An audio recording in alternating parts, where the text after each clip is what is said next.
morning, gentlemen. Nice talking to you again. I'm going to talk on a very important topic, and that concerns Russia.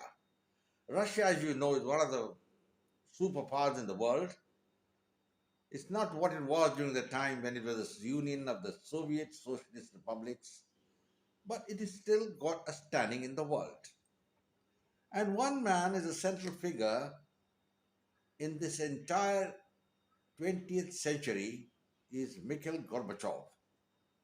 Now, Gorbachev, as far as I know, has died, passed away at the age of 91, I think yesterday.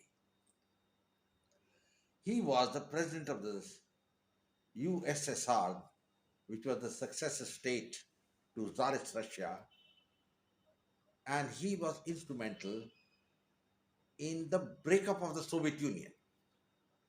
Now, that is something which is very difficult to live down. There are very few people like Gorbachev who break up their country. For example, there was Zulfikar Ali Bhutto of Pakistan. He is the man who was instrumental in breaking Pakistan and the creation of the state of Bangladesh. He paid a terrible price in the sense he was hanged to death for a crime he had not committed. Well, Gorbachev is in the same class. Only thing Gorbachev got away very lightly. Nothing much happened to him. The American press, the Western press, are all now going around saying Gorbachev was a great man, he brought freedom. But that is from the American point of view, the Anglo Saxon point of view, because it broke Russia as a monolith power, and Gorbachev was responsible for it. Gorbachev is a very enigmatic figure. I won't say he was a traitor or something, but I think his horizon was very limited. He had been brought up during the time of Joseph Stalin, so I thought he would have inculcated some of the qualities of the great Soviet dictator. Unfortunately, he was a very soft man and he had some very weird visions. And he became the president of the USSR. Now, his coming to the presidency was, in fact, a very big blow to the Soviet Union because there was a man who came into power having some weird dreams. See, when you rule a totalitarian state, you can't bring democracy there. There's no democracy. How do you bring democracy in a totalitarian state? Russia was a totalitarian state, a dictatorship, a one party ruled country where only the Communist Party ruled and one man called the shots, whether it was Lenin, Stalin, Khrushchev, and later Brezhnev. But after the death of Brezhnev, a succession of leaders came who didn't survive for some reason or the other. And then, by a combination of circumstances, Gorbachev became the president of the USSR.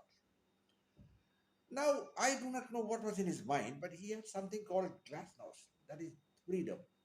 I mean, give an independence to the various Soviet republics. Now, Tsarist Russia had conquered all these states in Central Asia as well as Southern Asia and Europe, and Stalin had consolidated the hold, made the USSR into a monolithic power which was on par with the United States. And there was a time when the Americans were really scared of the Russians. And America was thinking, how do we get rid of this ogre, this Russian bear? I mean, we should be the only powerful power in the world. So they tried this stunts, they broke the Russia-China alliance, made friends with China in the hope that China will be a counterweight to Russia. All sorts of games were played, starting from the time of Reagan and much earlier, Richard Nixon. Nixon, of course, less said about him, the better. He's known as Tricky Dick, but I don't think he was anything called Tricky Dick. There's nothing tricky about him. He's a foolish person. Now we come to Gorbachev. Gorbachev came into power at a time when Ronald Reagan was the president. And Reagan and Thatcher, the British Prime Minister, had a one-point program, the breakup of the Soviet Union. And Gorbachev played into their hands. That is the point.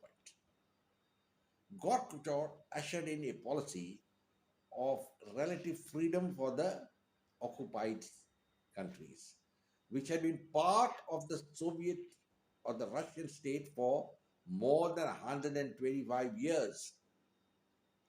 So he gave sort of open invitation to countries like Ukraine, the states like Ukraine, Kazakhstan, Tajikistan, Moldova, all these people to have their own way. Now, what is the own way? I mean, in a dictatorship, they already pointed out nothing like own way. Dictatorship means a central authority, and that should what had been consolidated by Gorbachev, we didn't do.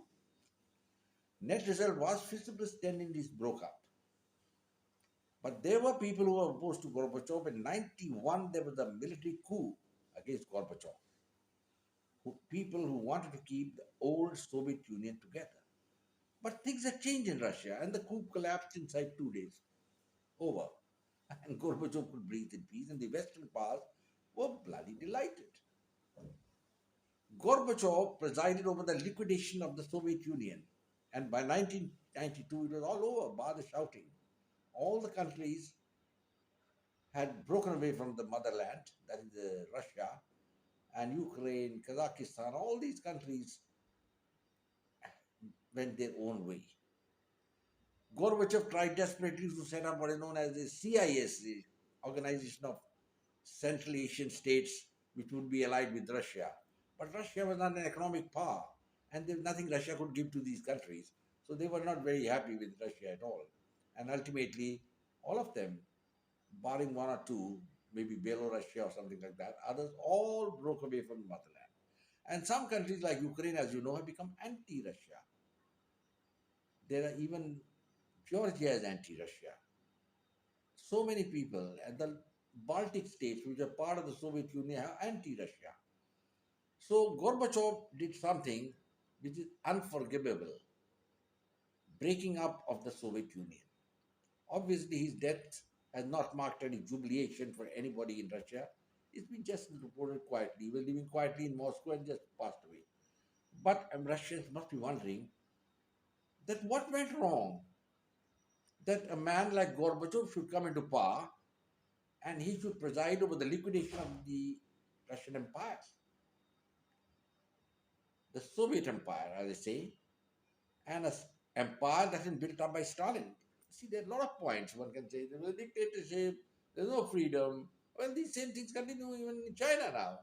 And it's continuing in so many countries in the Muslim world, for example, also like Iran, Iraq, all of them, can't talk of freedom there. There's no freedom. And Glasnost brought in the concept of freedom. His idea was that all the states will be free, but they'll remain together. This is a very idealistic and foolish way of thinking because there were so many inherent contradictions in the Soviet society, ethnic problems, race problems, religious problems, because of the sizable Muslim minority in the erstwhile Soviet Union, which Stalin dealt with a firm hand. But moment Gorbachev came in, he was nowhere. In fact, I remember Gorbachev gone in 89 on a visit to China when the Tiananmen massacre took place, and the Chinese shot about 3 to 4,000 students by bringing the army there, students who were wanting democracy in China. Gorbachev was very disgusted with it, and he showed his disgust to the Chinese. That about showed his line of thought. He was not a dictator, a man meant to rule Russia, but yet, just as we had Manmohan Singh, an incompetent man, being made the Prime Minister of India, Gorbachev also became the Prime Minister, the President of the USSR. And it was on the cards that it would collapse. There was a coup against him, it collapsed, mainly because of help from the Americans and the CIA. Now, in the mother country, that is Russia, a general feeling had crept in that we are the main persons who are keeping all the ancillary states together and we are feeding them and everything and we should get our due. Now, what is our due? Well, that nothing, no meaning. And ultimately, Gorbachev had to resign. And then another very foolish man came up and he was Boris Yeltsin. It's a sad commentary on Russian politics that they could not produce a man of any stature till Vladimir Putin came. All sorts of leaders were coming in and just being washed away. But the fact is, that the monolith Russian state was broken, and credit for that or discredit, as you say, it should go to Mikhail Gorbachev. Gorbachev will remain an important figure in world history because he will go down as the man who brought about the downfall of the Soviet Union. I do not know how history is going to treat him. And now the genie has come out of the bottle. It can't go back. Russia cannot become the USSR again. There's a battle on in Ukraine, and all the East European countries which were allies, enforced allies by by a metal grip of Stalin, have all broken away. Nobody wants to be with Russia. Even the Central Asian state, Muslim states are wary of Russia, and states like Armenia and others have also broken away from Russia, which Armenia is a Christian state, but broken away. Georgia, Christian, broken away. So it's a very sad commentary that the legacy of Gorbachev is nothing but the destruction of the Soviet Union. He will be remembered for that, and perhaps he may get a very good reference in the Western newspapers and the Western history books. But overall, people like me who have studied history know that Gorbachev has besmirched his name, will go down in history as a traitor. I would feel he was a traitor to the Russian state. Gentlemen, this is a very short video. We'll have to see what happens in the future. Vladimir Putin is in charge now. I wonder if we can restore the old Russia. It's not going to be easy. And he's trying, but let's see. And I hope you like the video. You share it with your friends and with all your colleagues.